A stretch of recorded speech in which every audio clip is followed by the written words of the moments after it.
갈 길을 밝히 보이시니 주 앞에 빨리 나갑시다. 우리를 찾는 구주 예수 곧 오라. 우리 한 번 더 갈 길을 밝히 보이시니 주 앞에 빨리 나갑시다. 우리를 찾는 구주 예수 곧 오라 하시네. 죄악 벗은 우리 영혼을 기뻐 뛰며 주를 보겠네. 하늘에 계신 주 예수를 영원히 섬기니.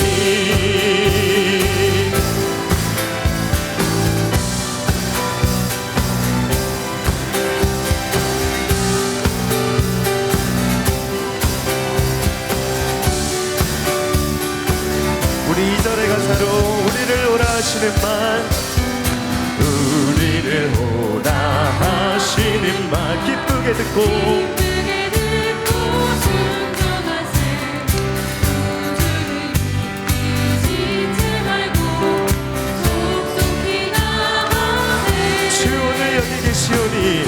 오늘 여기 계시오니 다 와서 주의 말씀 듣기도 하며 생각하니 참 진리시로다.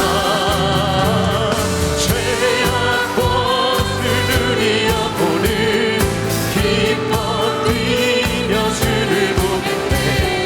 하늘에 계신 주 예수를 영원히 한번 더 죄악 벗은 우리 영혼을 죄악 벗은 우리 기뻐 뛰며 주를 보겠네. 하늘에 계신 주 예수를 영원히 섬기리.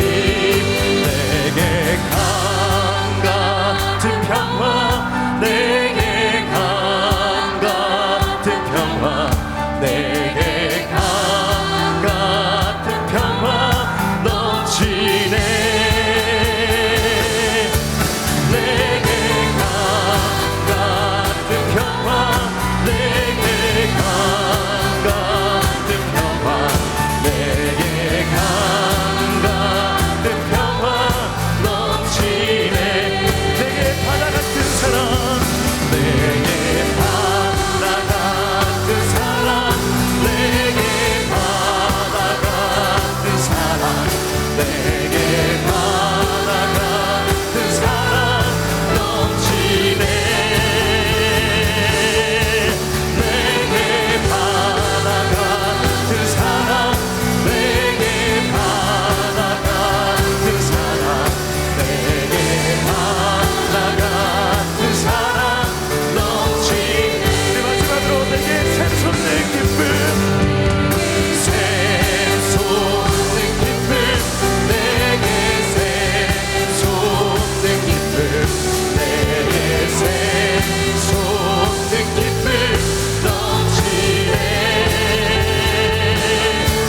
내게 샘솟는 기쁨, 내게 샘솟는 기쁨, 내게 샘솟는 기쁨 넘치네.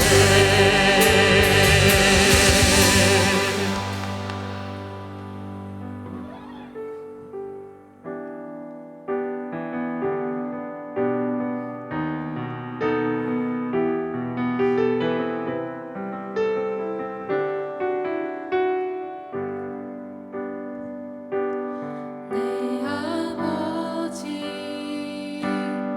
그 품 안에서 내 영혼은 안전합니다.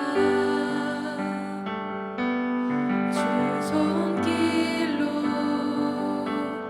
내 삶을 안으시니 그 평강이 나를 덮습니다. 한 번 더 고백합니다. 내 아버지, 내 아버지 아버지 그 안에서 내 영혼을 안전합니다. 주 손길로 내 삶을 안으시니 그 평강이 나를 덮습니다. 나 뒤로 넘어지며 흔들리지만 주 내 안에 거하며 나를 붙드시니 내 생각을 주께로 돌리고 주시는 영광의 옷을 입습니다. 주 약속 안에서 영원 평안에 내 꿈보다 크신 주님에게 하실래. 두려움을 다 내려놓고 주님만 의지해. 주 안에서 내 영혼 안전합니다. 한 번 더 고백합니다. 내 아버지 그 품 안에서 그 안에서 내 영혼을 안전합니다. 주 손길로 내 삶을 안으시니 삶을 가르치니 그 평강이 나를 덮습니다. 나 뒤로 넘어지며 흔들리지만 주 내 안에 거하며 나를 붙드시니 내 생각을 주께로 돌리고 주시는 평강이 옷을 입습니다. 주 약속 안에서 내 영혼 평안에 내 뜻보다 크신 주님에게 행하실래. 두려움 다 내려놓고 주님만 의지해. 주 안에서 내 영혼 안전합니다. 주 약속 내 영혼 평안에 내 뜻보다 크신 주님에게 행하실래. 두려움 다 내려놓고 주님만 의지해. 주 안에서 내 영혼 안전합니다.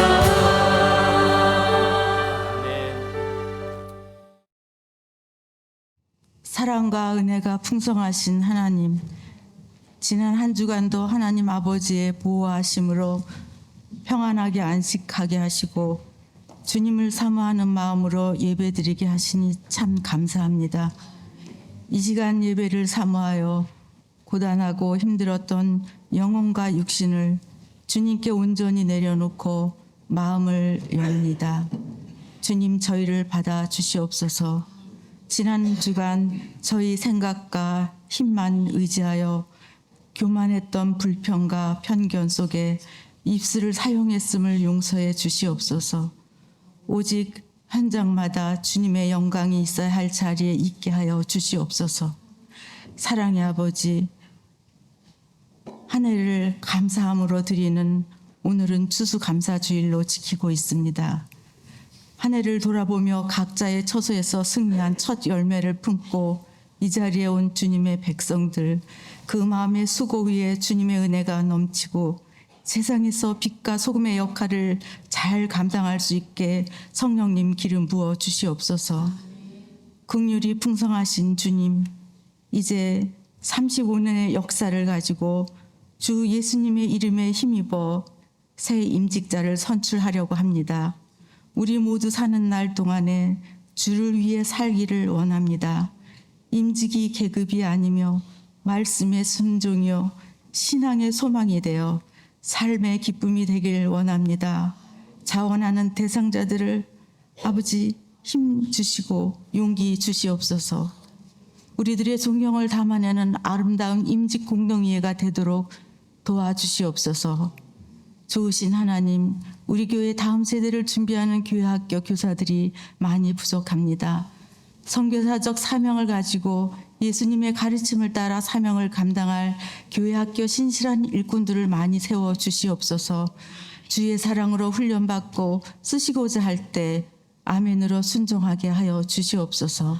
사랑의 주님, 지난 주일 있었던 선교 찬양제를 통하여 한 성령 안에서 아버지께 나아가게 하심을 감사드립니다. 찬양의 감동을 쫓아 선교와 구제 그리고 기도에 힘쓰는 소명을 다하는 교회 되게 하여 주시옵소서. 수고한 성가대원 모두를 주님의 사랑으로 기억하여 주시옵소서. 오늘도 거룩한 입술로 드리는 찬양 위에 복음이 선포되어 예배드리는 우리 모두 주님의 기쁨이 되게 하여 주시옵소서. 예배를 시중두는 모든 교회 기관 위에 주님의 은혜가 충만하도록 도와주시옵소서. 세우신 목사님 말씀을 증거해 주실 때 우리 교회가 어린이는 예언하고 젊은이는 환상을 보며 어른들은 꿈을 꾸는 비전의 역사의 현장이 되도록 기름 부어 주실 줄 믿사오며 우리를 구원해 주신 예수님 이름으로 기도하옵나이다. 교회 소식 나누도록 하겠습니다. 새 가족분들 오늘 마지막 4번째 시간 하도록 하겠습니다. 연말이라 바쁩니다. 이번 주 화요일부터 4주 동안 임직자분들 제자훈련 시작합니다. 화요일 저녁 7시 4주 다 오시기 바랍니다. 이번 주 금요일 우리 중고등부 일일 캠프합니다. 기도해 주시기 바랍니다. 안수 집사 권사 피택 후보자, 새로 신청하신 피택 후보자 교육 다음 주 주일에 하도록 하겠습니다. 그 다음 주 주일 저녁에는 새가족 환영회가 있고요. 12월 첫째 주일은 우리 여기서 예배드리지 않습니다. 정교인 야외 예배로 드리겠습니다. 그리고 12월 셋째 주일에 드디어 임직자 선출 임시공동회에 하도록 하겠습니다. 지난주 주일에 찬양제를 위해서 수고해 주신 동참해 주신 함께 해 주신 우리 모든 성도님들 잘하셨습니다. 감사드리고 또 이번 주 엊그제죠. 금요일에는 우리 한 해 동안 찬양팀으로 또 수고하신 우리 찬양팀 수련회 했습니다. 함께 섬겨주신 모든 분들 감사드립니다. 또 어성경이 있었습니다. 이번 주 바빴습니다. 어성경 읽어지네 신약과정 마치신 분들 한 해 동안 수고 많으셨고요. 사무실에서 수료증을 받아가시기 바랍니다. 저희 교회 뉴질랜드 교회 한인 이민교회 최초로 어성경 전문 강사가 올해 한 명이 나왔어요. 그래서 참 감사하고 기쁜 일입니다. 오늘은 추수감사절 예배로 드리고요. 앞에 봉헌해 주신 많이 있네요. 식품들 우리 지역 커뮤니티 팬트리를 통해서 또 나누도록 하겠습니다. 선교사역원 광고입니다. 커뮤니티 가드닝 봉사 우리 커뮤니티 가든에서 가드닝으로 11월 25일 한 3시간 정도 지역 봉사한다고 합니다. 이분들이 그때 와서 우리 교회 가드닝도 봉사해 주신 적이 있으시다고 합니다. 그래서 함께 참여하실 수 있는 분들 선교사역원자님에게 문의해 주시기 바랍니다. 다음 주 주일 새가족 환영회 잊지 마시고요. 안수집사 권사 선출을 위한 공동회에 계속 기도해 주시고요. 오늘까지입니다. 우리 오늘까지 피택 후보자 수거를 받고 참 궁금합니다. 우리 2부 예배 후에 수거함 오픈하도록 하겠습니다. 그리고 피택 후보자로 신청하신 분들은 오늘 1시 30분에 이 자리에서 모이도록 하겠습니다. 주보의 광고가 빠졌는데 제가 오늘 1박 2일로 목회자협의회 수련회 다녀오겠습니다. 기도해 주시고요. 사무엘하 17장 23절부터 29절까지 우리 함께 한 목소리로 합독하겠습니다. 아히도벨이 자기 계략이 시행되지 못함을 보고 나귀의 안장을 지우고 일어나 고향으로 돌아가 자기 집에 이르러 집을 정리하고 스스로 목매어 죽음에 그의 조상의 묘에 장사되니라. 이에 다윗은 마하나임에 이르고 압살롬은 모든 이스라엘 사람과 함께 요단을 건너니라. 압살롬이 아마사로 요압을 대신하여 군 지휘관으로 삼으니라. 아마사는 이스라엘 사람 이드라라 하는 자의 아들이라. 이드라가 나하스의 딸 아비갈과 동침하여 그를 낳았으며 아비갈은 요압의 어머니 수리야의 동생이었더라. 이에 이스라엘 무리와 압살롬이 길르앗 땅에 진치니라.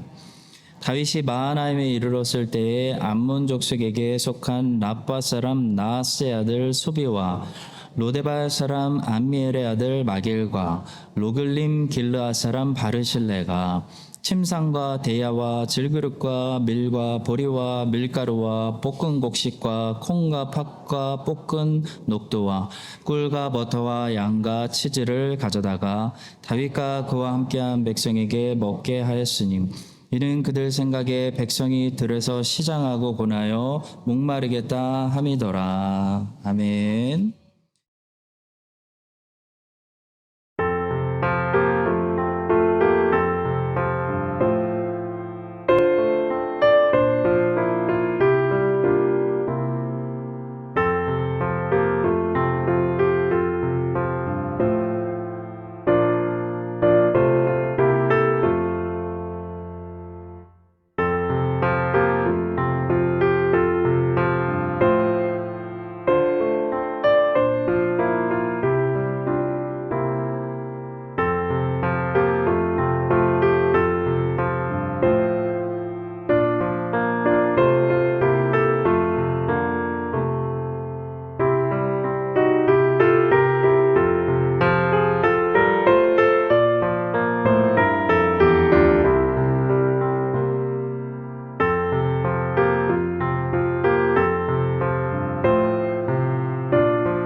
하나님 감사합니다. 오늘 추수감사 주일을 주셔서 감사하고 교회를 주셔서 감사하고 안식일을 주셔서 감사합니다. 하나님 돌아보면 감사하기보다는 이스라엘을 더 닮아서 많이 원망했고 많이 불평했습니다. 주님, 왜 그랬나 돌아보면 믿음이 없었습니다. 하나님을 의심했고 하나님을 오해했고 사탄의 속임에 하나님 넘어갔습니다. 주여 도와주시옵소서. 새롭게 주시는 입술을 받아서 내년 추수감사주일 때까지 1년 동안 원망 소리를 하지 않고 감사하고 찬송하는 요셉의 하나님을 원망하지 않는 그 요셉의 믿음을 우리 모두에게 허락하여 주시옵소서. 더불어 하나님 더 감사한 제목들이 주의 백성들의 삶에 기름지게 넘쳐나게 하여 주시옵소서. 우리만 누르지 않게 하여 주시고 가난한 사람들 거지들이 많아졌습니다. 하나님 아버지 잘 그 사랑을 나누는 하나님의 교회 되게 하여 주시옵소서. 하나님 또 물질을 드렸사오니 이 물질이 하나님의 사역에 성령의 사역에 잘 사용돼서 예수 그리스도의 복음이 아래로 옆으로 멀리 전도되게 하여 주시옵소서. 성가대를 사용하여 주심을 감사합니다. 하나님 쓰임 받는 자가 더 먼저 은혜 받는 역사 있게 하여 주시고 하나님의 거룩하신 이름 부르기만 해도 복을 받는 우리 모두가 되게 하여 주시옵소서. 감사하며 예수님의 이름으로 기도합니다. 아멘.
크리스찬은 옳다 바르다라는 말을 성경적이다라는 말로 사용해야 됩니다.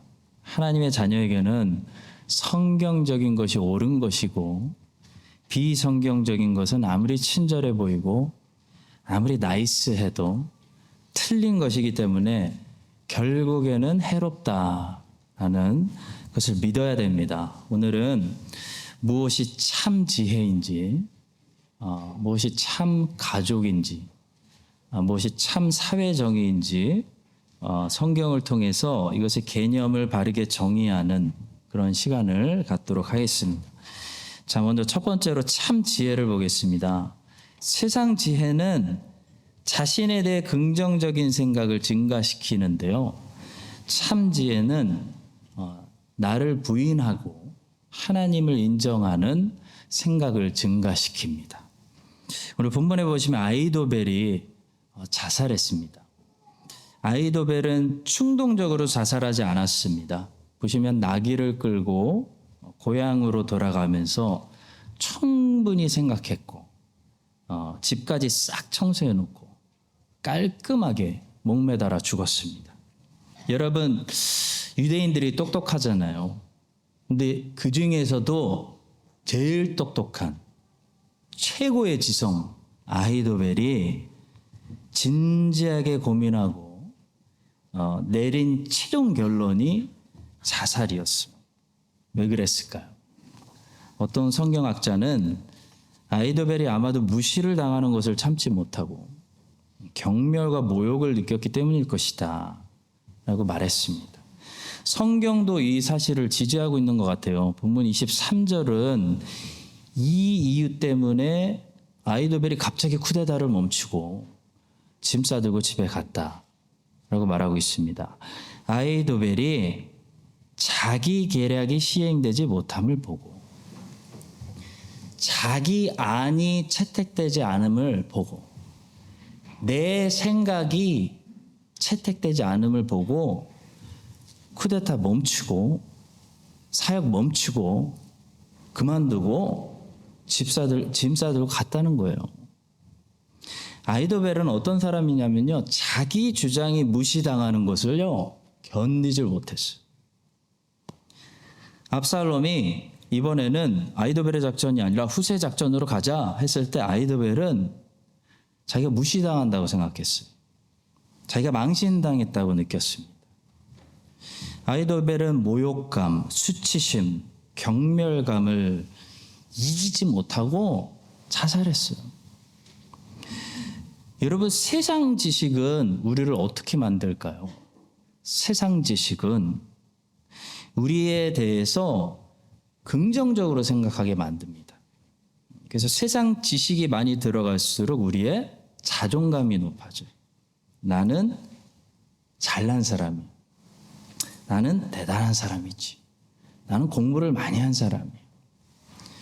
이렇게 자기를 높이고 자기를 신뢰하게 되는 교만한 사람이 되는 겁니다. 아히도벨은 결국 교만 때문에 자살한 거죠. 스포츠에서도 교만한 선수들은 상대방이 승리했을 때 축하해주고 박수 쳐주지 못하고 그 준우승 은메달 던져버리고 시상식에서 나가버립니다. 아히도벨이 그런 겁니다. 시상식에서 나가버린 거예요. 세상 지식이 우리 안에 많이 들어갈수록 사람은 교만해집니다. 그래서 고린도전서 8장 1절은 이렇게 말씀합니다. 우상의 재물에 대하여는 우리가 다 지식이 있는 줄을 아나 지식은 교만하게 하며. 지식 자체가 나쁜 것이 아니고요. 하나님은 사람을 이성적으로 만들었기 때문에 참된 지식을 가져야 된다는 거예요. 바른 지식을 가져야 된다는 겁니다. 참된 지식을 소유하게 되면은 우리는 건강한 피조물이 됩니다. 하나님이 사람을 만드신 형상대로 멋진 인간이 돼요. 근데 무엇이 참된 지식입니까? 아까 말씀드린 것처럼 성경적인 지식이 참된 지식이에요.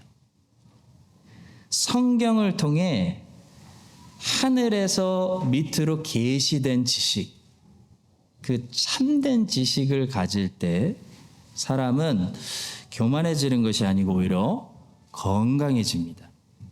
그래서 성경은 하나님을 아는 지식, 그리고 예수 그리스도를 아는 지식이 곧 영생이다 라고 말씀하고 있는 거예요. 요한복음 17장 3절입니다. 영생은 곧 유일하신 참 하나님과 그가 보내신 자 예수 그리스도를 아는 것입니다. 종교개혁자 칼빈은 기독교 강요에서 제일 처음에 바로 이 참된 지식, true knowledge에 대해서 먼저 설명합니다. 칼빈은 참된 지식, 곧 성경에 계시된 이 영생의 지식은, 하늘에서 내려온 이 지식은 두 부분으로 나눠져 있다고 말했습니다. 바로 하나님을 아는 지식과 우리를 아는 지식. 그런데 하나님을 아는 지식과 우리를 아는 지식이 뗄래야 뗄 수 없는 관계로 서로 연결되어 있어서 한쪽이 증가하면 증가할수록 다른 한쪽도 같이 증가한다 라고 말했습니다. 한번 들어보십시오. 우리가 지니고 있는 지혜, 즉 참되고 건전한 지혜는 거의 모두가 두 가지 부분으로 되어 있으니 곧 하나님을 아는 지식과 우리 자신을 아는 지식이 그것이다. 그러나 이 두 지식은 각가지 끈으로 서로 연결되어 있어서 그중 어느 것이 먼저 오며 또 어느 것이 그 뒤의 결과로 따라오는 것인지를 분간하기가 쉽지 않다. 한마디로 하나님을 알수록 우리를 제대로 보게 된다는 거예요. 그래서 하나님을 알았던 사람들, 하나님이 위에서 특별 계시를 통해서 초자연적인 현상들을 통해서 하나님의 영광을 알린 그 사람들 전부 보시면 어떻게 반응하죠? 자기의 작고 낮음을 곧 알게 돼요. 즉시 알게 돼요. 그리고 자기의 거룩하지 못함, 자기가 죄인이라는 사실부터 알게 됩니다. 그래서 성경에 보시면 하나님의 영광을 보게 된 사람들 전부 뭐 하고 있냐면, 전부 무슨 자세로 있냐면 엎드러져 있어요. 서 있는 사람 한 명도 없어요. 우리는 하나님을 제대로 모를 때 서 있는 거예요. 고개를 들고. 하나님을 아는 참된 지식이 우리에게 임하는 순간 어떻게 되냐면요, 예배하는 거예요. 엎드러져 있는 거예요. 그리고 죽은 자와 같이 되었다 라고 말하고 있고요. 항상 이 사람들 두려워 떨고 있었기 때문에 하나님의 천사가 뭐부터 항상 달래고 얘기해 줘야 됐냐면 두려워하지 말아라. 이 말부터 해야 할 필요가 있었습니다. 또 베드로는 말했어요. 나는 죄인입니다. 나를 떠나소서. 하나님을 아는 참된 지식이 임했을 때 내가 얼마나 낮고 천한지가 보이는 거예요. 검은색 길이 있으면 여러분, 그 회색이 가운데 들어오면 회색이 굉장히 깨끗하고 밝아 보입니다. 근데 진짜 흰색이 옆에 있으면 회색은 때가 많이 묻은, 얼마나 더럽다는 것을 알게 됐죠. 마찬가지로 어둠 속에 있으면 우리는 우리가 얼마나 더러운지 모릅니다. 근데 지하실에 불을 확 켜버리면 지하실에 얼마나 벌레가 많고 거미줄이 많고 더러운지 다 보여서 충격을 주는 것처럼 하나님을 모르면 내가 얼마나 죄인인지 몰라요. 근데 거룩하신 하나님을 아는 그 생명의 빛이 나에게 비춰지고 하나님을 아는 지식이 내 안에 증가되면요, 증가될수록 내가 얼마나 낮고 무력하고 무익하고 부패했는지를 아는 지식이 같이 증가하기 때문에 어떻게 되는 거예요? 크리스찬은 겸손해지는 거예요. 그래서 하나님을 아는 지식이 증가할수록 크리스찬은 자기를 더 부인하게 됩니다. 자기를 제일 세상에서 신뢰할 수 없는 존재로 여기게 되고 무익한 종입니다. 이게 겸손의 말이 아니고 진짜 사실을 얘기하는 거예요. 주님, 정말 무익한 종이어서 죄송합니다. 심지어 성령께 쓰임받고 자기가 알죠. 자기가 선한 일에 쓰임받는 것을 보았어도 다른 사람들은 다 인정해 주는데 자기는 자기를 인정 안 해요. 자기는 자기에게 속지 않는 거예요. 야, 네가 선한 게 아니잖아. 선하신 하나님이 오늘 너를 선하게 쓰신 것뿐이잖아. 스스로를 향해 그런 생각을 가지게 된다는 거죠. 이게 누구예요? 크리스찬입니다. 크리스찬. 하나님의 자녀, 거듭난 사람, 빛을 본 사람. 크리스찬은 심령이 가난하다라고 말합니다. 애통하다. 나는 죄인입니다. 나는 하나님 없으면 안 됩니다. 가슴을 치는 사람을 말합니다. 여러분, 이 아이도벨은 그 참 지식을 가지지 못했어요. 하늘에서 그 참 빛이 아이도벨의 마음을 조명하지 않았어요. 그냥 땅에서 가공된 지혜들, 세상 지혜만 가졌어요. 그래서 어떻게 됐습니까? 매우 교만했습니다. 교만했기 때문에 자기가 대단하다고 생각했기 때문에 자기가 넘어졌을 때 그걸 받아들이지 못하고 너는 항상 1등이어야 하는데 네가 후세에게 졌어? 너는 벌 받아야 돼. 하고 자기를 스스로 심판한 거예요. 근데 참된 지혜를 가진 사람 다윗은 어떻게 반응할까요? 반란이 딱 일어났어요. 그때 다윗은 어떻게 반응할까요? 야, 내가 다윗인데 감히 나에게 칼을 들어? 라고 하지 않았습니다. 압살롬의 반역의 소식을 듣고 다윗이 제일 했던 첫 마디는 굉장히 놀라워요. 바로 빨리 도망가자. Let's run away. 빨리 짐 싸. 도망가게. 그거였습니다. 사무엘하 15장 13절과 14절 한번 보시기 바랍니다. 전령이 다윗에게 와서 말하되 이스라엘의 인심이 다 압살롬에게로 돌아갔습니다. 이 장면이 다윗이 처음으로 반역에 대해서 보고를 받는 장면입니다. 그 즉시 다윗이 이런 말로 반응해요. 다윗이 예루살렘에 함께 있는 그의 모든 신하들에게 이르되 일어나 도망가자.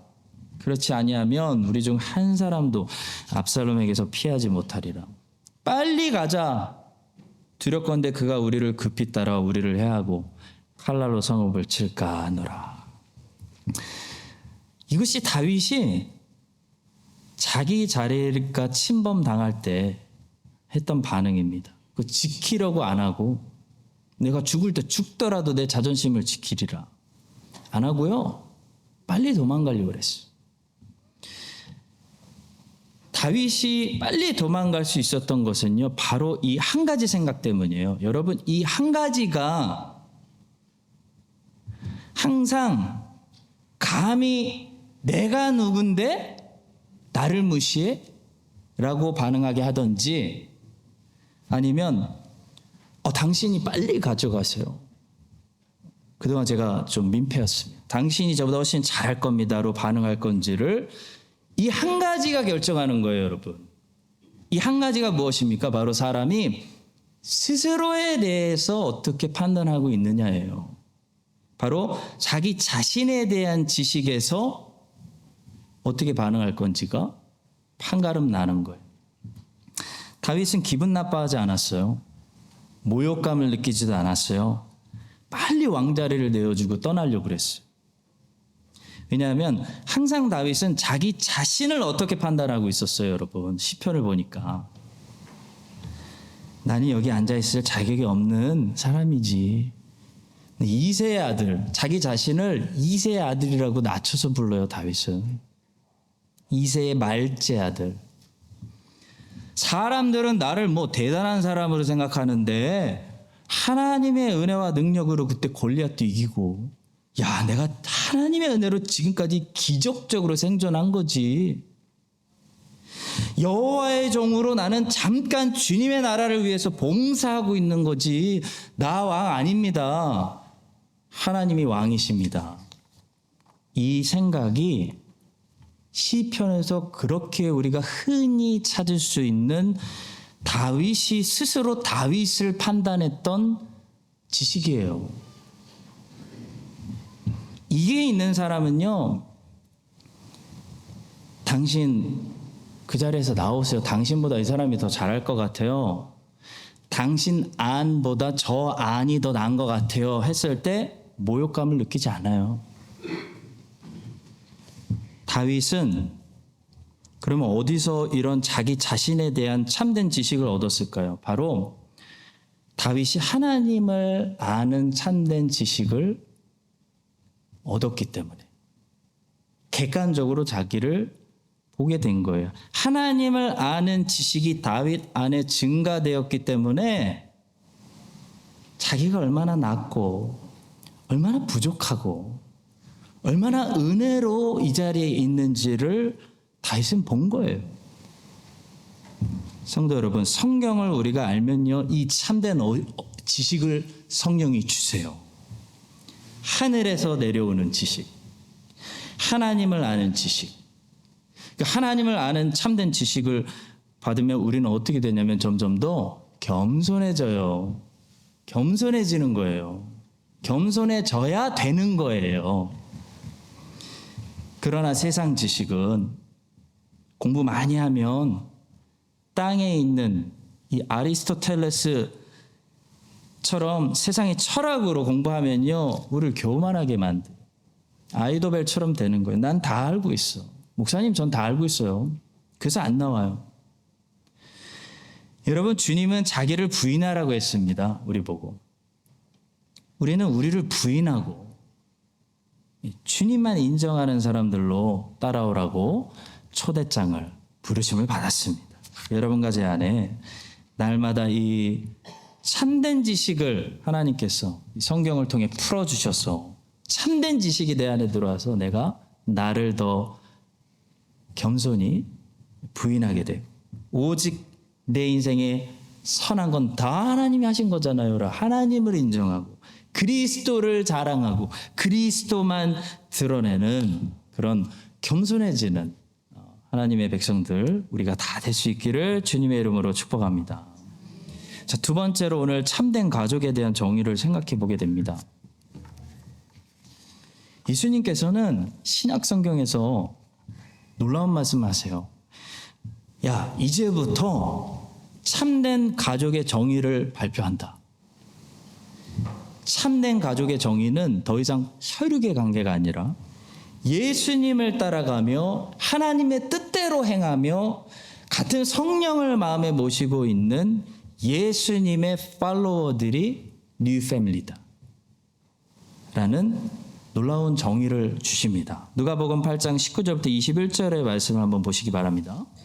예수의 어머니와 그 동생들이 왔으나 무리로 인하여 가까이 하지 못하니 어떤 이가 알리되 당신의 어머니와 동생들이 당신을 보려고 밖에 서 있나이다. 예수께서 대답하여 이르시되 My family, 내 어머니와 내 동생들은 곧 누구예요? 하나님의 말씀을 듣고 행하는 이 사람들이라.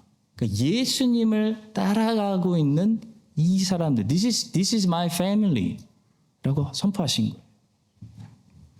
또 바울은 에베소서 2장에서 교회론을 설명하는데요, 한 머리 안에 밑에서 서로 연결되어 있는 이 몸 공동체, 바디, 유기체, 한 성령을 받아서 같은 아버지께 같이 아빠로 나아가는 이 자녀들을 하나님의 권속, Family of God, 하나님의 가족이라고 부르고 있습니다. 에베소서 2장 18절과 19절입니다. 이는 그로 말미암아 우리들이 한 성령 안에서 아버지께 나아감을 얻게 하려 하심이라.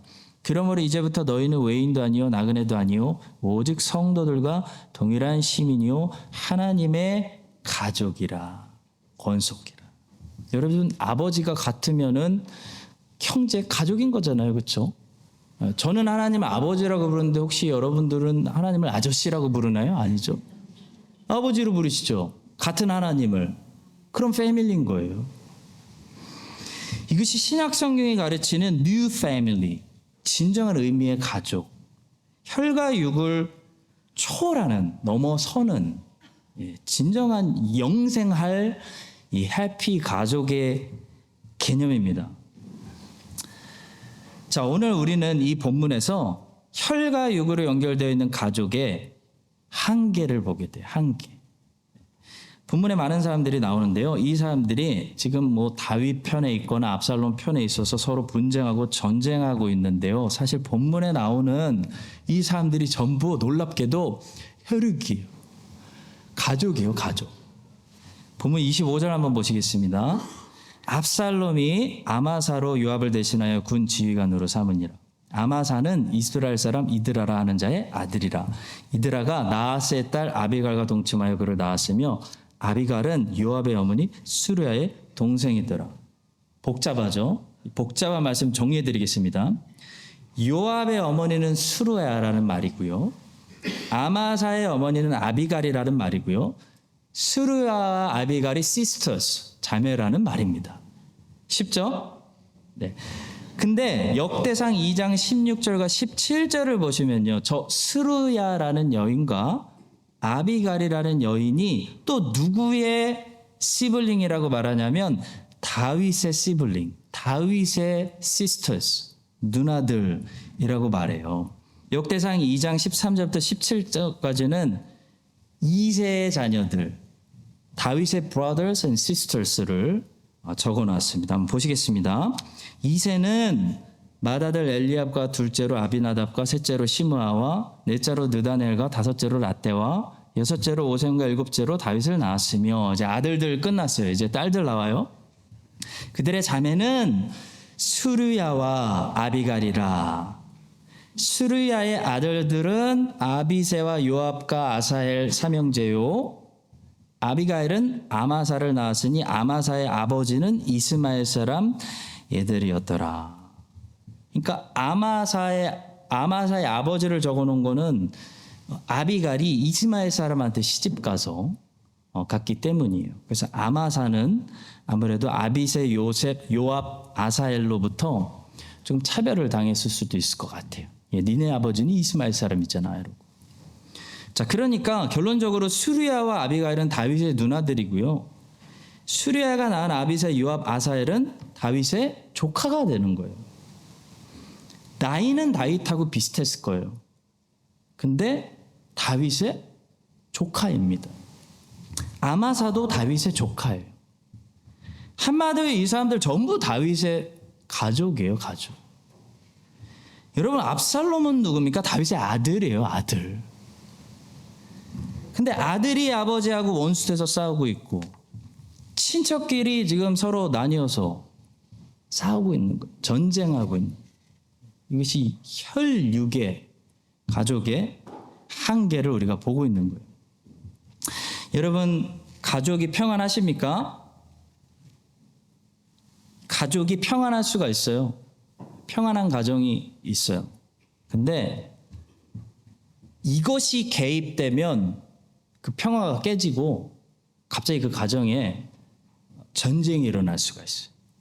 전쟁. 이게 뭐냐면 하나님의 뜻이에요. 여러분, 평안한 가정에 하나님의 뜻이 개입되면 거기에 전쟁이 일어나요. 분쟁이 일어날 수 있어요. 근데 이것은 사실 영적 전쟁, 좋은 전쟁이에요. 가족 안에서도 하나님의 뜻이 들어가는 순간부터 하나님의 뜻을 따르려는 사람과 하나님의 뜻을 거부하고 따르지 않으려는 사람으로 가정에 영적 전쟁이 일어나요.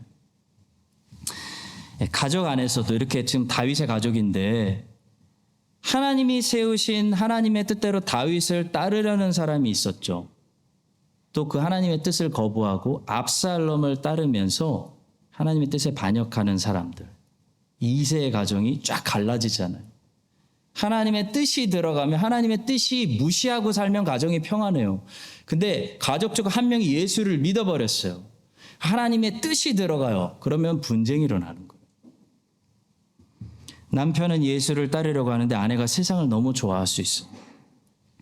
부모는 예수를 안 믿는데 애들이 혼나면서 예수를 따라갈 수가 있어요. 하나님의 부르심을 받아버렸어. 이런 영적 전쟁이 혈육 가족 안에 많이 일어나고 있습니다. 예수님이 이것을 이렇게 말씀하셨습니다. 마태복음 10장 34절부터 37절입니다. 내가 세상에 화평을 주러 온 줄 생각하지 말라. 화평이 아니요 검을 주러 온. 검을 준다는 거는 싸우라는 거예요. 싸우라는 거예요. 성령의 검으로. 내가 온 것은 사람이 그 아버지와 딸이 어머니와 며느리가 시어머니와 불화하게 하려 함이니. 사람의 원수가 자기 집안 식구리라. 아버지나 어머니를 나보다 더 사랑하는 자는 내게 합당하지 아니하고 아들이나 딸을 나보다 더 사랑하는 자도 내게 합당하지 아니하다라고 막 치고받고 싸우는 걸 얘기하는 게 아니고요. 영적 갈등, 영적 싸움을 얘기하는 거예요.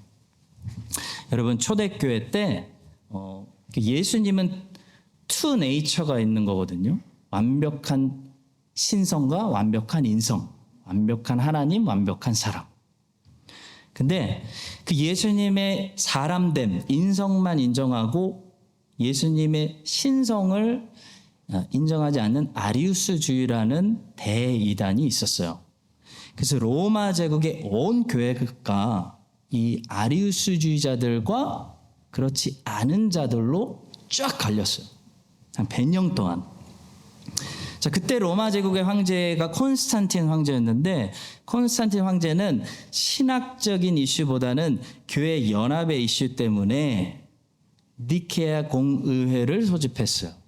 그것이 325년에 있었던 니케아 공의회입니다. 콘스탄틴 황제는 사실 아리우스주의자들의 주장이나 그들을 위험하게 생각해서 그들을 반대하는 자들의 주장을 별로 중요하게 여기지 않았습니다. 그가 우려한 것은 로마 제국 안에서 교회가 분열되는 거, 찢어지는 거, 이걸 우려했어요. 한마디로 콘스탄틴 황제는 그냥 좀 조용히 있어라, 조용하고 교회들이 평온하기를 원했어요. 근데 아타나시오스라는 사람은 달랐습니다. 아타나시오스에게는 진리를 수호하는 것이 더 중요했어요. 그에게는 적들하고 평화의 악수를 적당히 나누면서 평화롭게 지내는 것보다 이단을 드러내고 정죄해서 예수 그리스도의 영광을 지켜내는 것이 더 중요했어요. 그래서 아타나시오스는 적들에게 끊임없이 공격을 받았습니다. 43년 목회하면서 5차례 추방당하고 17년 동안 추방당한 상태로 지낼 정도로 엄청난 싸움을 했고 엄청난 고난을 겪었습니다. 그러나 끈질긴 그의 영적 싸움으로 결국 진리가 진리를 수호했고요. 여러분 진리는 항상 진리가 수호하는 거예요. 진리는 항상 이깁니다. 단지 진리를 지켜낸 진리의 편에 섰던 아타나시오스도 결국 끈질기게 승리합니다. 니케아 공의회에서 아리우스는 이단으로 반명이 되고 추방당하고 아타나시오스가 정리한 니케아 신경이 오늘까지 우리에게 정통 기독론으로 전해지고 있습니다. 성도 여러분, 우리는 이 두 사람의 대조적인 삶을 보게 돼요. 콘스탄틴 황제와 아타나시오스. 오늘날도 딱 두 그룹이 있어요. 평화, 조용히 가자. 평화를 지키려는 콘스탄틴 황제 같은 부류와 진리를 수호하려는 진리 안에서 연합하려는 아타나시오스 같은 사람이 있어요. 질문을 던지게 됩니다. 나는 어느 쪽인가? 나는 콘스탄틴 황제 쪽인가? 아타나시오스 쪽인가? 물론 평화도 중요합니다. 그러나 여러분 진리가 더 중요합니다. 왠지 아세요? 참된 평화. 참된 평화는 진리 안에서만 평화로울 수 있기 때문이에요.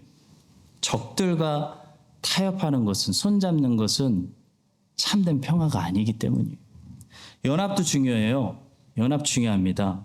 그러나 누구하고 연합하느냐가 사실 훨씬 더 중요한 문제입니다. 가인의 후손하고 연합할 거예요, 여러분. 소돔과 고모라 사람들하고 연합하라고 성경이 우리에게 가르칩니까?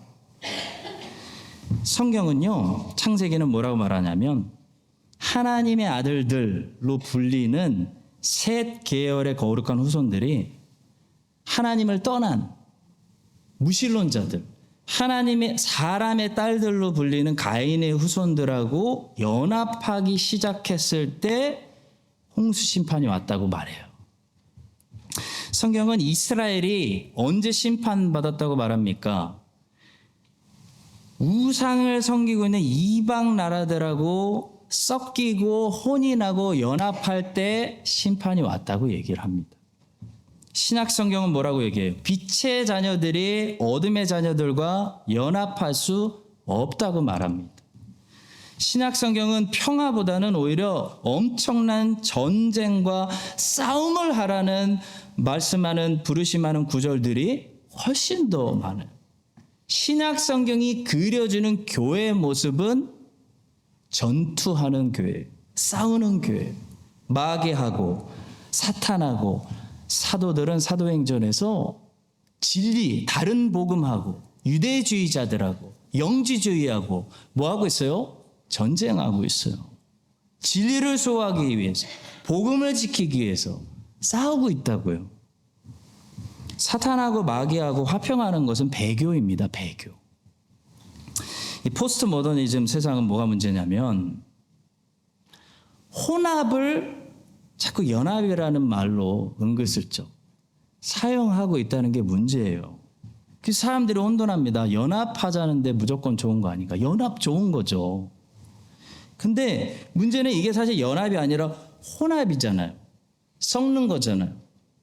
종교들 다 섞어버리자. 남자 여자 섞어버리자. 혼합이라는 것에는요 항상 뭐가 있을 수밖에 없어요. 여러분, 타협이 있을 수밖에 없어요. 혼합시켜야 되니까.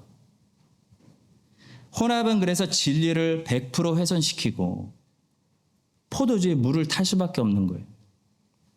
성도 여러분, 콘스탄틴 황제처럼 모든 사람들하고 잘 평안하게 지내는, 그냥 서로 건들지 않고 전쟁하지 않고 편안하게 지내는 교회를 만들려고 우리가 하면요 진리가 이단하고 혼합돼요. 그래서 교회가 망가지는 겁니다. 기독교가 망가지는 거예요.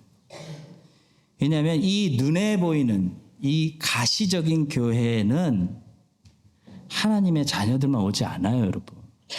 성경이 뭘 얘기해요? 비유해서 마귀가 거기 따라가서 가라지를 뿌린다고 얘기하잖아요. 마귀가 그 밭에다가 하나님의 말씀이 선포되는 그 밭에다가 따라와가지고 가라지를 뿌린다고요. 이 눈에 보이는 교회 안에 존재하는 거듭난 신자들의 어셈블리, 불가시적인 교회가 진짜 하나님의 교회지, 이 눈에 보이는 교회는요 이단들도 오고 신천지도 오고, 혹시 신천지 계시면 제가 찾아낼 거예요. 저에게 들킵니다. 다 오잖아요. 호주는 다 왔어요. 인본주의 가지고 들어오고 세상 철학 시스템 가지고 들어오고, 거듭나지 않은 사람들, 거듭나지 않은 육체의 정욕을 따르는 사람들이 비성경적인 세상 철학들을 가지고 들어와서 뭐 하는 거예요? 놀자판 만드는 거예요. 놀자. 그래서 여러분, 누가 진짜 하나님의 교회를 지키고 하나님의 백성들을 연합시키고 하나님의 자녀들을 지키는 겁니까? 아타나시오스처럼 먼저 진리를 위해 싸우는 자, 사도 바울처럼 복음을 위해 진리를 수호하는 자들이 진짜 눈에 보이지 않는 진짜 교회, 진짜 하나님의 자녀들을 연합시키고 보호하는 것입니다. 예수님이 분명히 말씀하셨어요. 눈에 보이는 저 가족이 지금 나를 따르고 있지 않다면 저 눈의 가족이 내 가족이 아니다. 나를 따르고 아버지의 뜻대로 살고 성령의 세례를 받은 얘네들이 내 가족이다. 내 뜻을 따르는 내 제자들만이 my family, new family, eternal family. 예수님이 분명히 말씀하셨어요. 이 사실을 기억하시고요. 모든 사람들하고 평안하게 잘 지내려고 생각하지 마시고요. 진리를 들고 영적 전쟁을 하실 생각을 하셔야 되는 거예요. 예수를 인정하라고, 예수를 믿으라고, 복음을 받아들이라고, 진리를 위해서 싸우시고 진리를 수호하셔서 진리가 여러분들을 지키는, 그래서 아직 믿지 않는 자들이 우리를 통해 믿게 돼요. 이들도 하나님의 권속 아래 연합될 수 있는, 그런 역사가 우리 교회에 매주 일어날 수 있게 되기를 예수님의 이름으로 간절히 축원합니다. 마지막 세 번째로 참된 사회 정의에 대해서 오늘 우리 나눠야 됩니다. 왜냐하면 오늘 본문이 이 소셜 저스티스를 아름다운 이야기를 우리에게 보여주고 있어요. 한번 보시겠습니다. 27절부터 29절입니다. 다윗이 마하나임에 이르렀을 때에 암몬 족속에게 속한 라파 사람 나하스의 아들 소비와 로데발 사람 암미엘의 아들 마길과 로글림 길라 사람 바르실레가 침상과 대야와 질그릇과 밀과 보리와 밀가루와 볶은 곡식과 콩과 팥과 볶은 녹두와 꿀과 버터와 양과 치즈를 가져다가 엄청 많이 가져왔어요. 다윗과 그와 함께한 백성에게 먹게 하였으니 이는 그들 생각에 백성이 들에서 시장하고 고나고 목마르겠다 함이더라.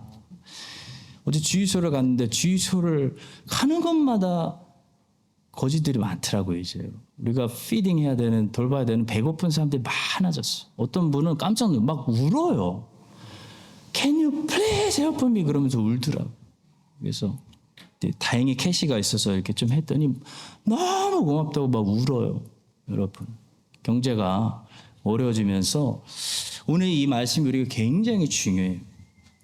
자, 여기 보시면 다윗이 배고프고 쓸 것이 필요할 때 이 다윗에게 쓸 것을 공급하는 세 사람이 나오는데요. 정리해 드릴게요. 첫 번째 사람은 다윗하고 친하게 지내던 암몬이라는 나라의 왕 나하스의 둘째 아들이에요.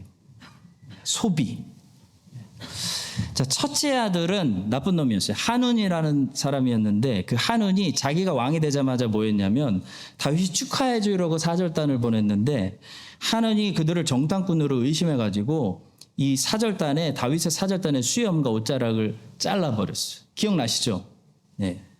이 수치를 준 거예요. 그래서 전쟁이 일어났어요. 어리석은 왕이에요. 형이 그렇게 다윗에게 잘못했는데 이 동생은 다윗이 어렵다는 소문을 듣고 야, 우리가 모른 체 하면 안 되지 하고 다윗에게 와서 엄청난 이거를 베푼 거예요. 자, 두 번째 사람은 암미엘의 아들 마길인데요. 지금 마길이 다윗에게 쓸 것을 준 건데 이 사람이 옛날에 누구였냐면 요나단의 아들 쩔뚝발이 무비보셋을 돌보고 있었던 그런 선한 사람이에요. 다윗이 무비보셋을 돌보기 시작하기 전에 무비보셋이 어디 있었냐면 마길이 돌보고 있었어요. 너무 멋진 사람이에요.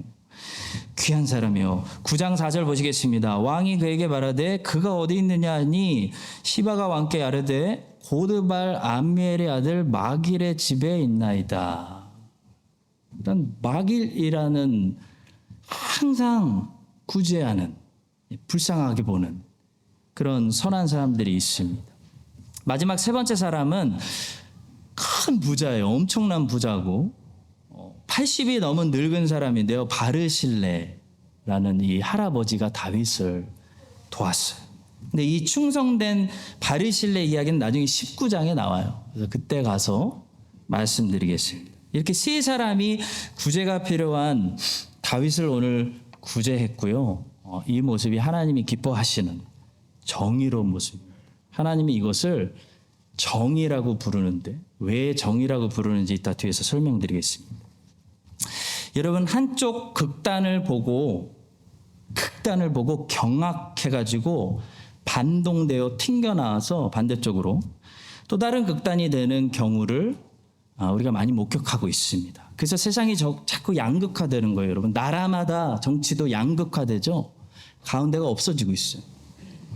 이럴수록 우리는 크리스찬들은 좌우로 치우치지 않고 성경을 붙잡고 정확하게 그 좁은 길을 걸어가야 돼요.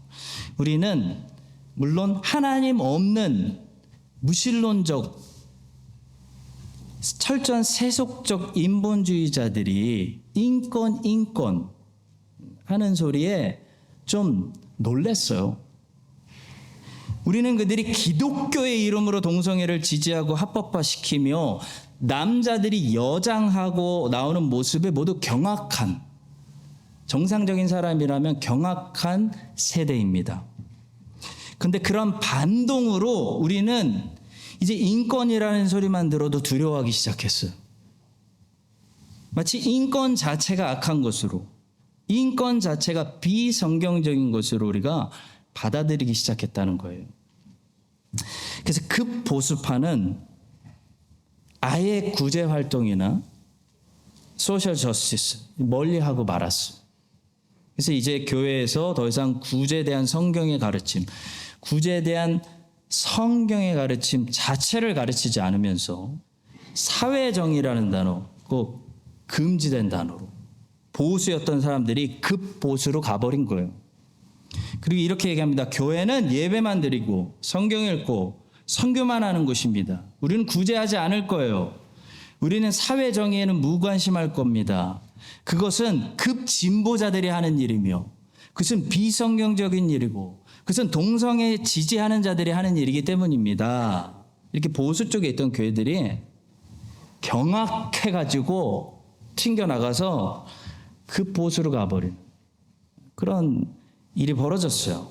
여러분, 이럴 때 우리는 좌우로 치우치지 말고 성경적인 구제를 포기하면 안 돼요. 성경적인 사회 정의를 제대로 알아야 돼요. 가짜 구제들이 넘치는 세상 속에서 우리 교회는 진짜 이게 구제야 라는 거를 세상에 내놔야 됩니다. 마치 심각한 신비주의와 지금 미국 교회들이 다 은사주의잖아요. 비성경적인 은사주의가 지금 교회들을 강타할수록 여러분, 교회를 잘못된 은사주의로부터 지키고 구원하는 방법은 은사주의 자체를 멀리하는 것이 아니에요. 바른 은사가 무엇인지를 교육하는 거예요. 바른 은사가 무엇인지 가르치고 바른 성령론이 무엇인지를 똑바로 가르칠 때 잘못된 은사주의가 사라지는 겁니다. 마찬가지입니다. 우리는 오늘 본문에 나오는 어려운 가운데 있는 사람들을 돕는, 구제하는 선한 사람들을 이야기를 보게 되면서 미가서 6장 8절의 말씀을 배우게 됩니다. 미가서 6장 8절에서 하나님이 이렇게 말씀하세요. 여호와께서 내게 구하시는 것은 오직 정의를 행하며 인자를 사랑하며 겸손하게 내 하나님과 함께 행하는 것이 아니냐. 자, 여기서 미시파트라는 히브리어는 기본적으로 공평하게 라는 뜻을 가지고 있다고 합니다. 그래서 레위기에서는 이 단어가 이렇게 사용되기도 했어요. 보세요. 거류민에게든지 본토인에게든지, 그러니까 이스라엘 사람들에게든지 이방인에게든지 그 법을 공평하게, 동일하게 할 것은 나는 너희 하나님 여호와임이니라. 그래서 미시파트라는 단어는 마땅히 가지고 누려야 할 그 사람의 몫이라는 뜻으로 사용할 수가 있습니다. 그래서 신명기 18장에는 백성들의 수입 가운데 일정 비율을 떼어서 장막에서 풀타임으로 섬기는 제사장을 부양하라는 규정이 나오는데요. 성경은 그때 제사장의 부양을 위해서 따로 떼어놓는 이 몫이나 분깃을 뭐라고 부르냐면 제사장의 미시파트라고 불렀습니다. 그런데 구약에서 항상 제일 이 미시파트를 놓치던 사람들이 있었어요. 곧 그 사람들이 누려야 되는 당연한 기본적인 몫과 분깃을 항상 받지 못하고 약탈당했던 사회의 약자들을 등장하는 네 부류의 사람들이 있었는데요. 성경에 이른바 4대 취약 계층 사람들이라고 부를 수가 있습니다. 바로 과부, 고아, 나그네, 그리고 가난한 자들입니다.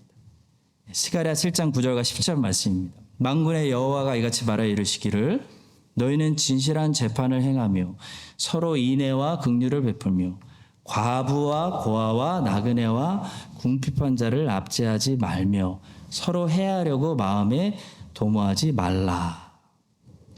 이 분깃을 계속 약탈당하고 빼앗기는 사람들에게 이 사람들을 차별하지 않고 이들에게도 공정하게 이들도 마땅히 누려야 되는 그들의 몫을 지켜주고 그 분깃을 위해 싸워주는 것을 뭐라고 부르냐면 바로 성경적인 사회 정의라고 부르는 거예요. 소셜 저스티스. 그래서 정의를 행하며 라고 미시파트를 하나님 말씀하시는 겁니다. 사랑하는 성도 여러분, 세상에 보니까 가난한 사람들이 정말 앞으로 더 많아질 것 같아요. 우리 크리스천들은 조금이라도 캐시를 좀 들고 다니는 그런 연습을 하는 것이 좋을 것 같은 생각이 듭니다.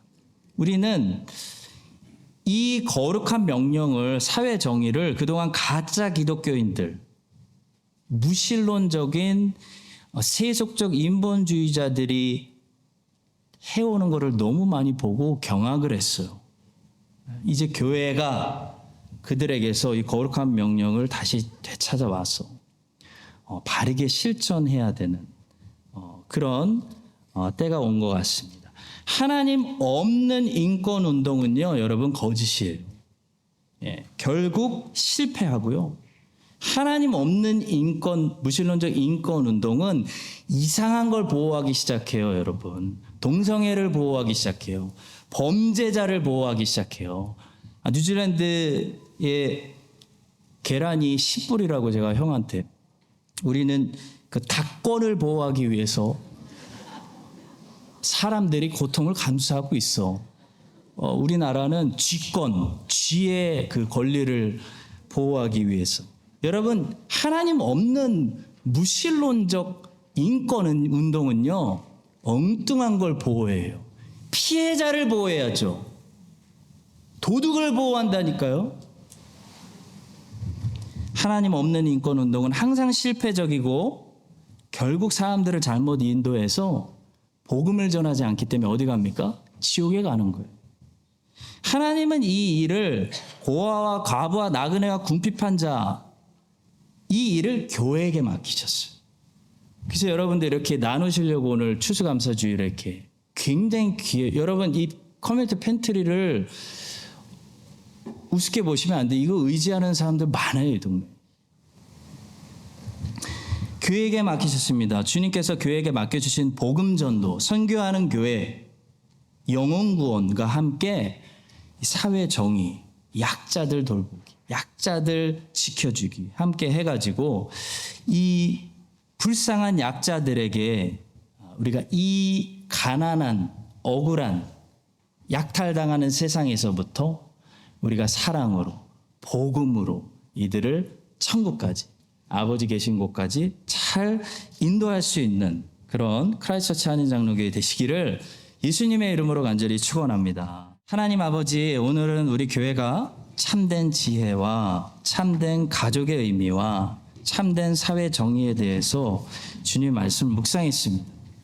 자랑하게 하는 세상의 지혜를 부러워하지 않게 하시고 오직 하늘의 지혜로 점점 더 겸손해지게 하시며 하나님의 가족을 지키는 파수꾼들이 되게 하시고